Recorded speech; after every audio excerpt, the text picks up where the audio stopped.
Hello friends, welcome to my channel Karthik Telugu news. Friends, ఇవాళ నెల్లూరు జిల్లాలో ఒక ఘోర రోడ్డు ప్రమాదం చోటు చేసుకుంది. ఇక దీని గురించి మరిన్ని విషయాలు ఈ వీడియోలో తెలుసుకుందాం. శ్రీ పొట్టి శ్రీరాములు నెల్లూరు జిల్లాలో ఘోర రోడ్డు ప్రమాదం జరిగింది. సంగం మండలం పెరమన వద్ద జాతీయ రహదారిపై కారును టిప్పర్ ఢీకొట్టింది.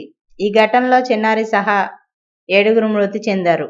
రాంగ్ రూట్లో టిప్పర్ వేగంగా వచ్చి కారును ఢీకొట్టి కొద్ది దూరం లాక్కెళ్లింది. టిప్పర్ కిందకు కారు వెళ్లడంతో అందులోని మృతదేహాలు నుజ్జునుజ్జయ్యాయి. కారు నెల్లూరు నుంచి కడప వైపు వెళ్తుండగా ఈ ప్రమాదం చోటు చేసుకుంది. పోలీసులు, స్థానికులు ఘటనా స్థలానికి చేరుకొని సహాయక చర్యలు చేపట్టారు.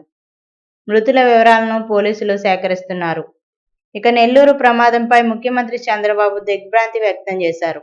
బాధిత కుటుంబాలకు అండగా ఉండాలని అధికారులకు ఆదేశాలు జారీ చేశారు.